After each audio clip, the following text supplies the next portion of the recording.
Hindi TV serial जनक में drama कभी खत्म नहीं होता। बीते एपिसोड में देखने के लिए मिला था कि अनिरुद्ध वापस जनक के साथ रहना चाहता है, लेकिन जनक उसके साथ नहीं रहना चाहती क्योंकि वो अर्शी की जिंदगी बर्बाद नहीं करना चाहती।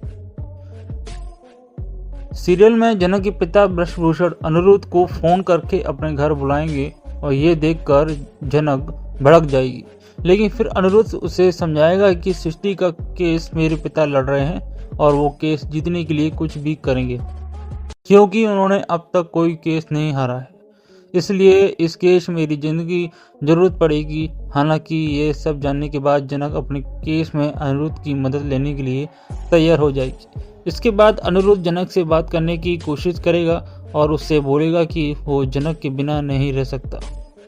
आगे कहेगा कि मैं तुम्हें किसी और के साथ नहीं देख सकता हूँ, जब देखता हूँ तो मेरा दिल जलने लगता है और मुझे पता है कि जब तुम भी मुझे अर्शी के साथ देखती हो तो तुम्हारा भी दिल जलने लगता है, लेकिन मैंने हमेशा तुम्हें ही देखा और तुम्हारे बारे में ही सोचा है।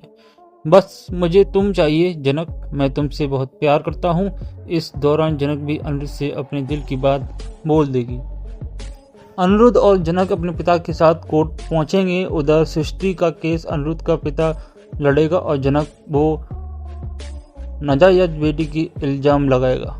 आगे वो बताएगा कि जनक की मां सृष्टि को अपना रोल मॉडल मानती थी, इसलिए वो सृष्टि की तरह ही बनना चाहती थी और दोनों ने एक साथ दिल्ली के डांस एकेडमी में एडमिशन लिया। ये बात सुनते ही जनक भड़क जाएगी और बोलेगी कि मेरी माँ एक काबिल डांसर थी और उसके टैलेंट की वजह से पूरी दुनिया उन्हें जानती थी, तो इन्हें क्यों अपना रोल मॉडल बनाएगी। साथ ही जनक अनिरुद्ध के पापा यानी वकील में बोलेगी कि अगर आपके पास पूरी जानकारी ना हो तो किसी के चरित्र पर उंगली ना उठाएं।